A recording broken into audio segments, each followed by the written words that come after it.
Alright, hello everybody. This is kind of a new idea. My fiance Rose thought it would be a good idea if I read some of my stories online for just in general. To me, I'm kind of self conscious about my voice. I'm very vocal, but sometimes when I read, I feel kind of like, yeah, self conscious would be the better word. But we will be reading.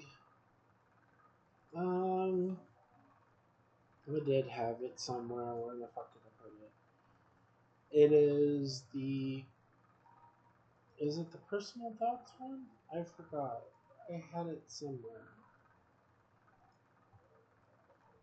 No, it's not.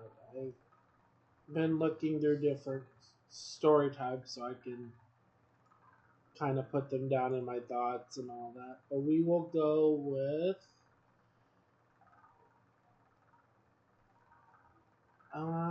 Yeah, this is it. Okay, so we will start with the side story collection. Um, if you want to read my stories, it is wattpad.com/user/CALEB underscore COLWELL. I would put it in the description, but I keep fucking up and trying to figure out how to edit the thing, and then when I try to, I end up forgetting to save, so I just said screw it, I'm not gonna do that. But alright, let's go. I will be reading 5 today. And I lost the fucking link. God damn it.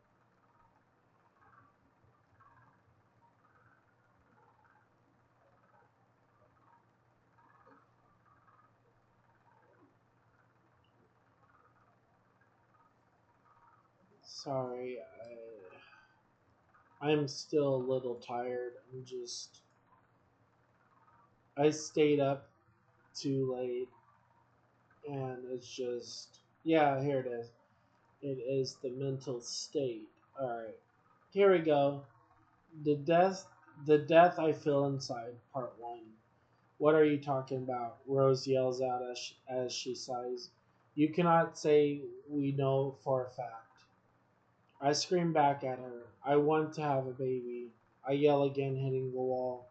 What if they have the paradox blah, blah, blah, also? Rose begins to hit her leg to calm herself down. What the hell is going on here? Rex and Posh run in as they see me and Rose yelling at each other, a bruise on her leg, and the wall caved in as they rush me. Yo, what the fuck you do? Why you hit her? Rex yells it out as Posh has me against the wall. I didn't hit her. She's been hitting herself. I look at Posh in the eyes with dead eyes and almost a deep pain, and Posh hits him at the sight. He didn't hit me. Now get off of him. Rose screams, Rex holding her back. Posh looks at me and then back at her as he puts a needle in my neck. I fall to the ground. All I hear is, what you do? What did you do? Rose gets injected also. Rex screaming at Posh. I'll kill you if she is. We both black out as what seems a long time.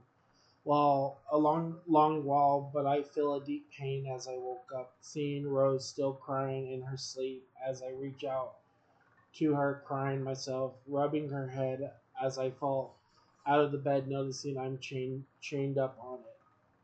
Are you calm? I look at Posh reading over my papers and x-rays.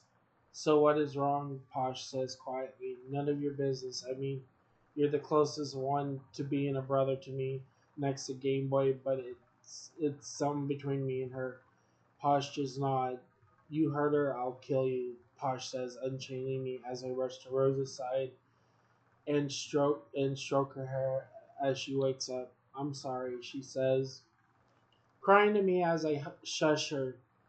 No, it's my fault. All of this is my fault. And I start crying a little. I mean, I was to be with you forever, but it makes me feel I don't deserve you or cannot be with you. Rose smiles weakly. You're always part of my life. She hugs my arm, but I don't know we are ready to try to have a baby.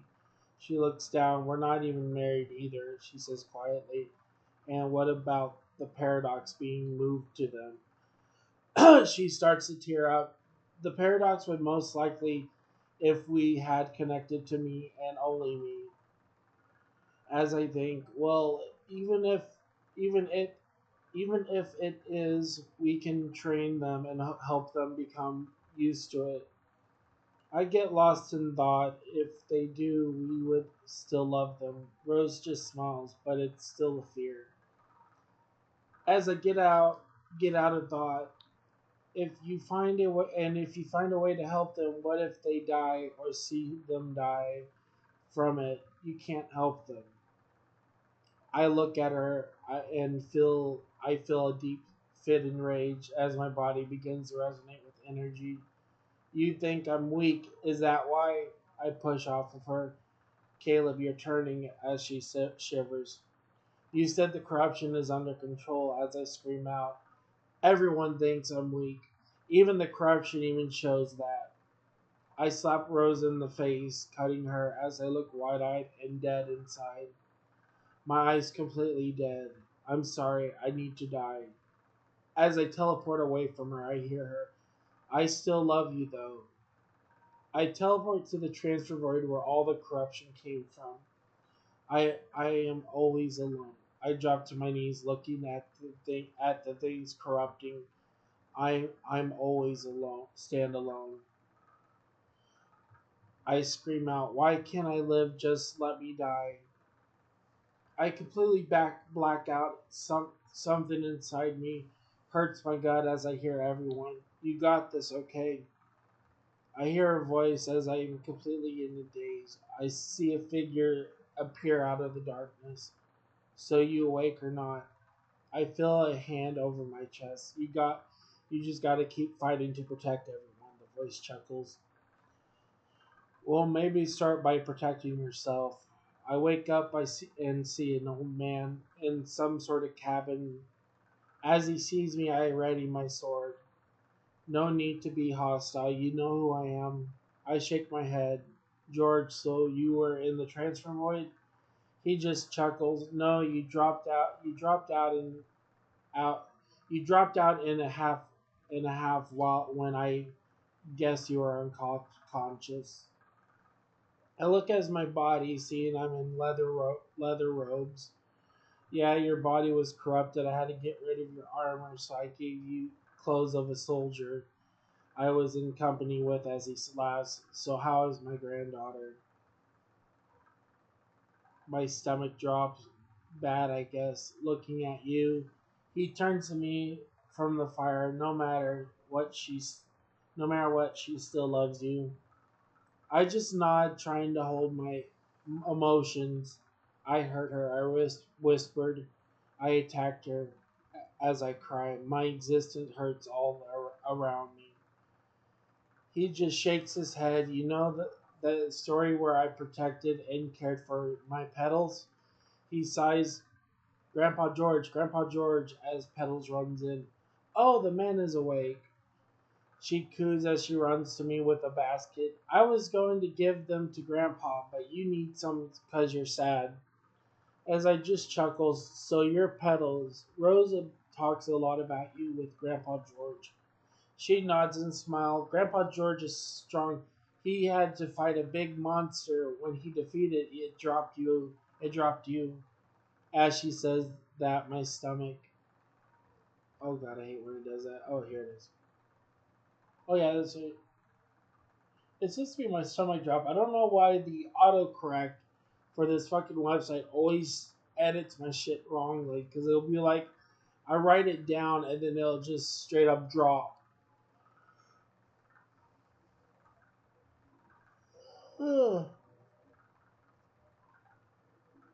Sorry, just a little, just yawning. Oh, okay, I'm happy you rescued me. I said, stuttering. Petals just smiles. and looks at me, hugging me. Yes, Grandpa is the bravest, strongest, and most caring grandpa in the world. She hugs tighter around my arm. She sees my face as she frowns. You don't need to feel sad. You have friends, right? I just pat her on. I pat her on the head, holding her close as I cry. Don't know anymore. My body seems to show corruption. Grandpa snaps. Petals back up. As he says that, I just freeze as Petal looks at me. You're not scaring me. I just cry. My body turns back to normal. See, you're good. Two, two you got. The two of you got strong in your heart like Grandpa. I just cry, holding her close to me, rubbing it. No, I'm weak. I'm always left alone. George just shushes Petals. She just sighs. Well, grown-up talk is too hard to understand. So remember, you're strong. You're strong too. You got something to protect. She goes into the other room. So how long have you been dealing with the corruption? He looks at me seriously. I can't say. It shows up, and that's that. I can control it, but other times I can't. As I hit my chest hard, that's all I do. I leave a huge bruise on my chest. I only cause pain. I just cry. I don't want to be alone anymore. As I hear a howl in the distance, I smile. Baskerville, come. Oh, my mouth. As the howl gets louder, George looks at me wide-eyed. That is your beast? I just nodded, confused as why he's worried. Yes, his name is Baskerville. Why? George gets angry at me. That beast's been taking my game. As I shake my head, he guards the meat from others. I whistle, Baskerville, bring the food you found. The howl disappears for minutes as a dog busts through the door, dropping meat on the floor. Good dog. Oh god, where the fuck did he go? Why did you do that?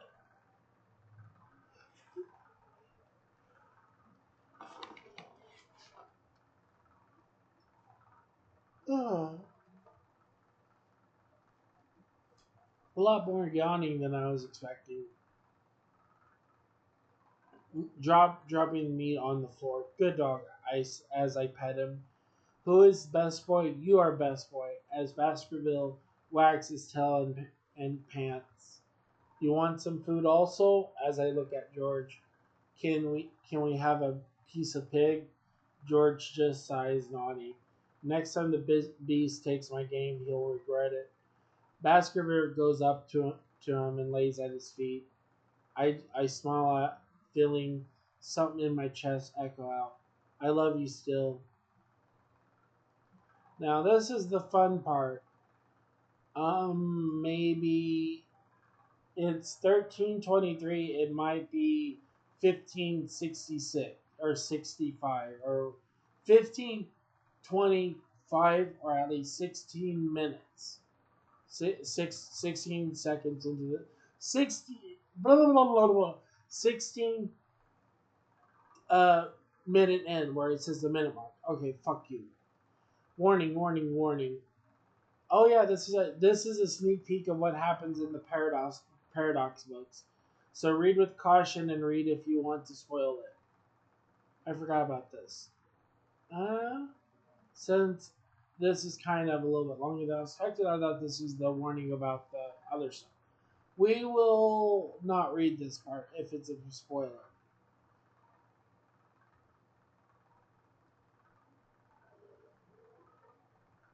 My God, why have I gotten so much?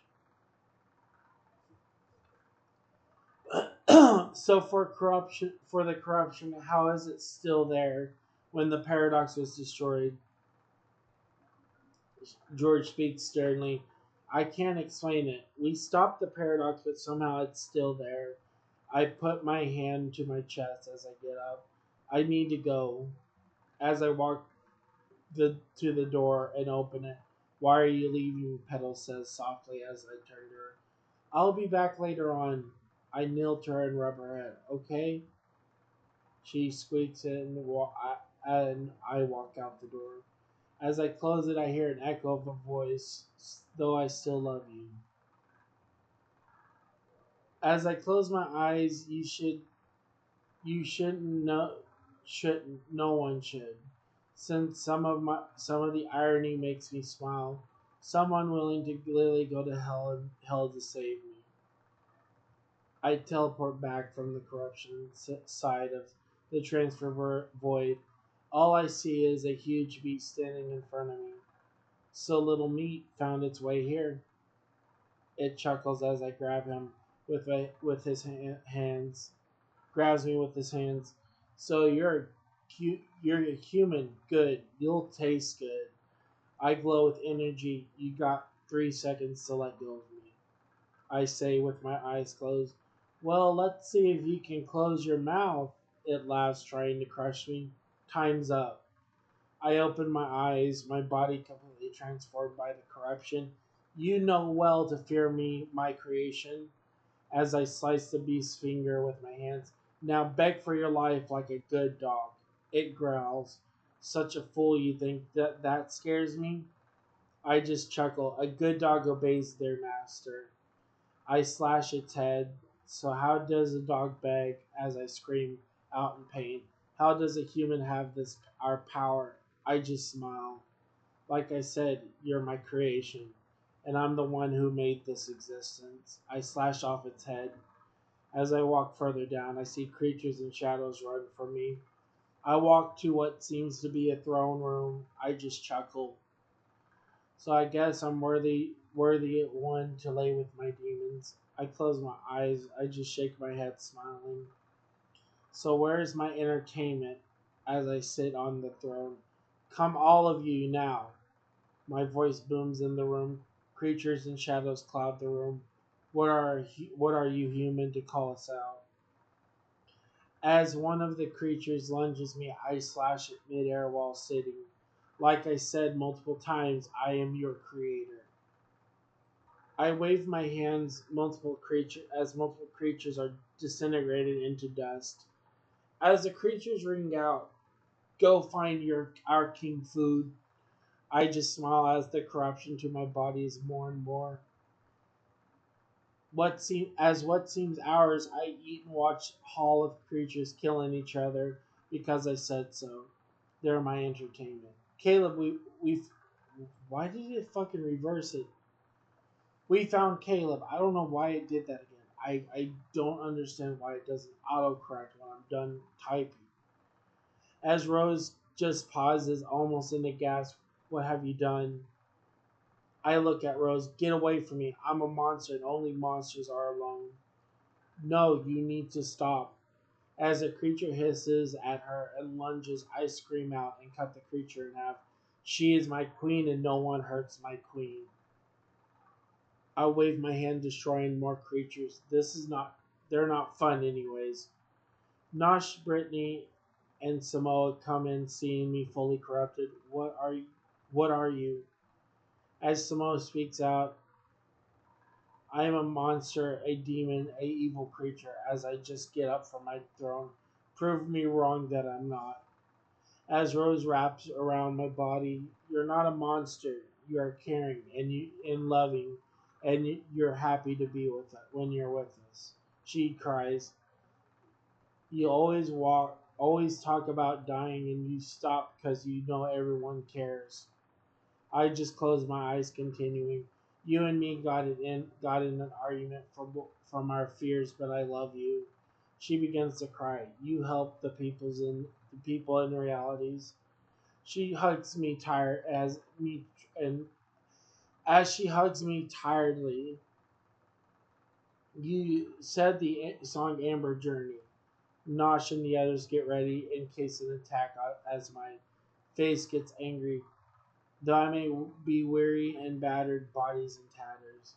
As she sings, I'll go on again to repair this frail world. As I get angry, I push away, for the ones that I fight for are frightened of me. She cries so hard I just fall to my knees. Sacrifice is no price to pay for rebirth. As I begin to feel corruption completely, as I hit the ground, leaving indents. I am wearied and battered as I scream out. The ones that we all fight for are frightened of us. A burst of energy erupts my body again, begins to glow a dark shade of green. So we'll go on again. My body feeling some indication of something more than corruption. Rose backs up and looking at me. She looks at the corruption as fully changed into a glow. My veins in my body glow. Horns on my head with some sort of chainmail helmet with blue glowing runes. So I see. I want to keep going. I look at Rose and as she looks at me and cries, "You idiot! I'll still love you." As I see her fall to the ground, I seem to rush to her at a blink of an eye. I hold her in my arms, holding her up. I look into her eyes. "So you're still going to stay with me?" I look at Nosh and the others. I close my eyes, and they were teleported away. "Alright, you stuck with me this far," as her eyes glow. "So we'll go, and I got someone to show you. I got something to show you." Why the fuck does it always autocorrect? As I close my eyes, we both teleport to a cabin. Rose looks at it. Her eyes spark up as she looks at me. You got a dog and a cat. You got dog and cat eyes." As I chuckle, "I'm an old dog, and I guess I'm the best pussy you'll ever find." I forgot about that. She punches my arm. "Grandpa, what's a pussy?" Rose chirps up. "Petals." As she looks up, "Grandpa George?" To the story I have found since of this first chapter, working on these. Oh no, this is the epilogue. I'm not gonna read it. Fuck it.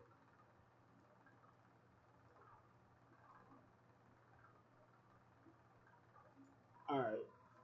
The last reading of this side, and then I'm gonna probably play a quick game of some just to even out the filler. The ramblings of a weary king. What is life without death? Where does our life go when we no longer exist? Why can't I exist and see what I have? My existence always hurts those around me. Do I need to be myself, or do I need to be stronger?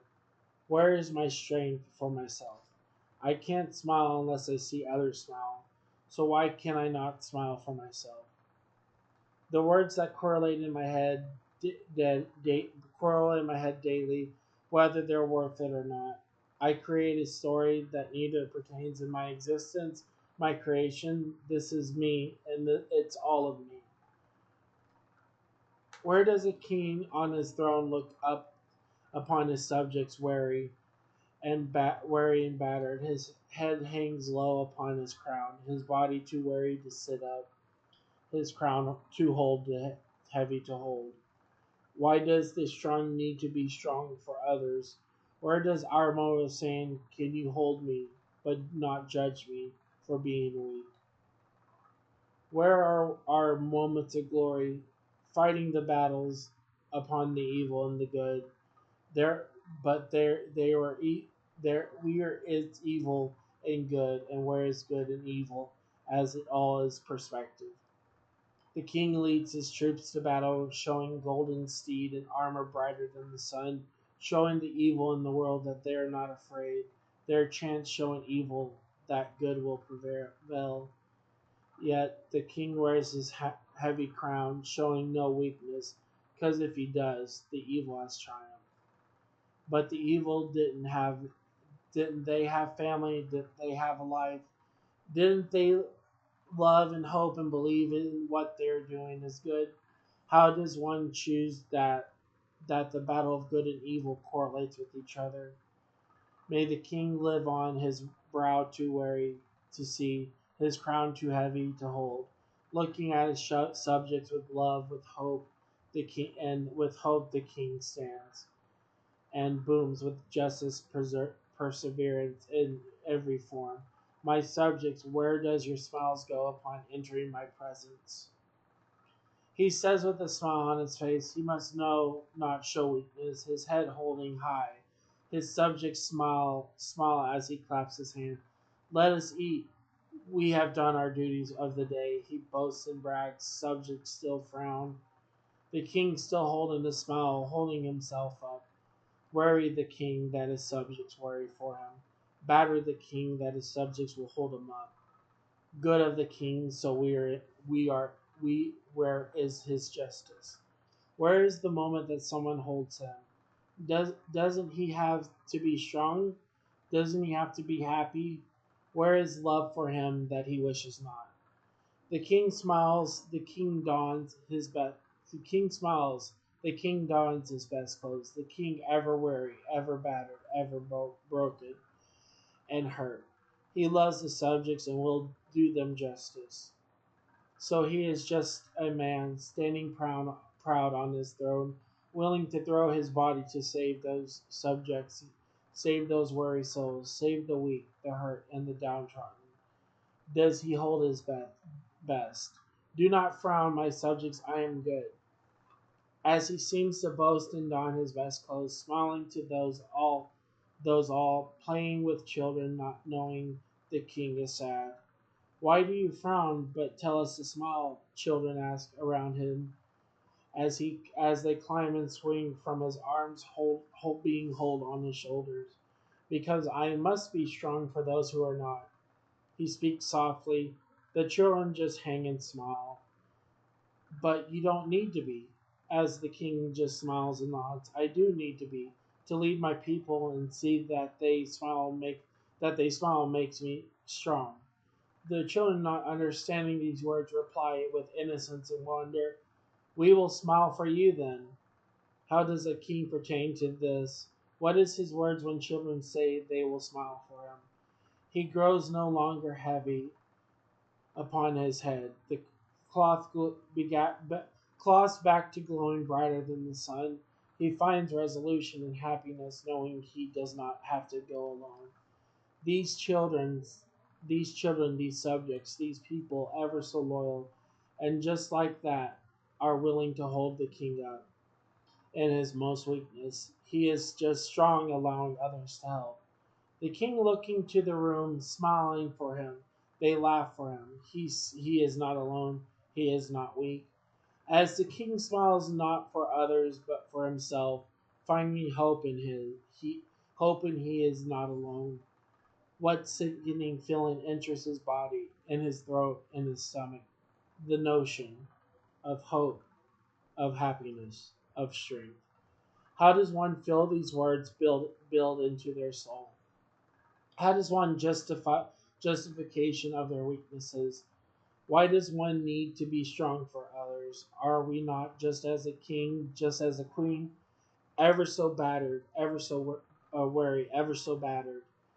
Our head hangs low as the crown is heavy to hold up, our brow ever so sad as we sit alone on our throne. Do we not deserve more?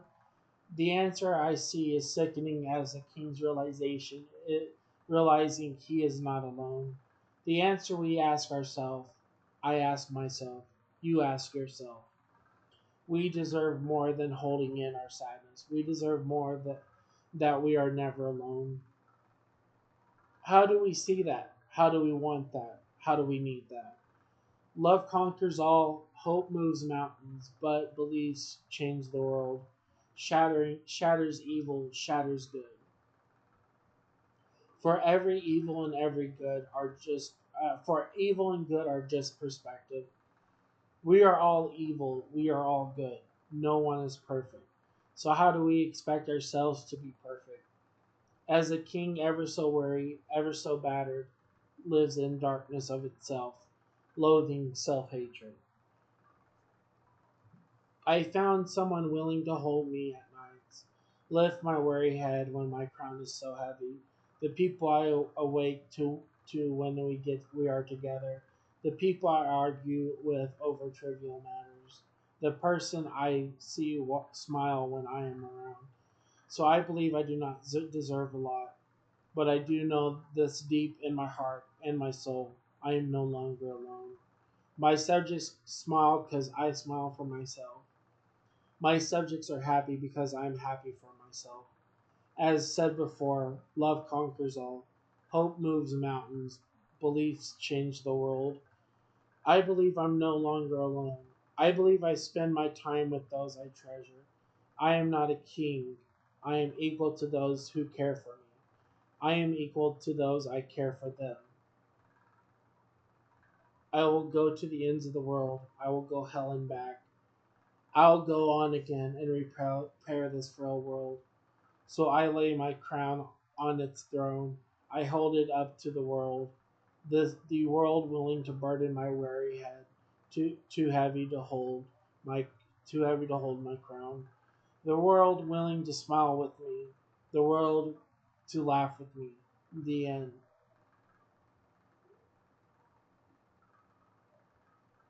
Yeah.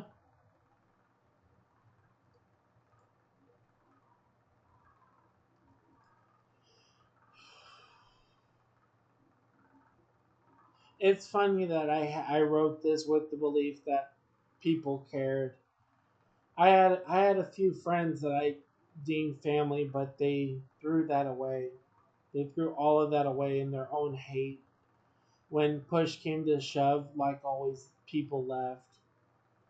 I mean, I can't fucking stop them, but it still hurt. And they were willing to destroy others around me that still cared for me. It's saddening that people like that still exist. I know their names, and it saddens me to know that they threw it all away because they hate themselves or wanted to be the good guy, the hero, the whatever. There was a person I called a brother, but it just to him it was nothing. It was just something he used against me. His name was the gamer underscore pro gamer 101, the underscore pro gamer 101, whatever you want to fucking call him. I call him Game Boy, and I considered him my brother, but he fucked that all away. He then lied to everybody about what happened to me and Rose, and tried to exaggerate it like he was the hero. I seen videos of David. I don't see anything about the Pokemaster Corey. To them, I thought I knew them too, but they threw that away. Out of everything that has ever happened, they were willing to lie to make themselves seem the hero. I seen the messages I was given about what happened. Rose has seen them too, and she even says it's fucked up that they used her hurt against me. They used her sadness to fill up their own ego. I'm never going to forgive you guys. You have destroyed everything that we both had. You all destroyed everything that was worthwhile. For what? To be a hero? To be a fucking good guy? Fuck you. Fuck all three of you. Fuck you all. I've seen a lot of stuff happen with me. And I opened my world up to you. I opened myself up to you, and you're willing to throw it away. Fuck you all. You don't deserve being able to be happy.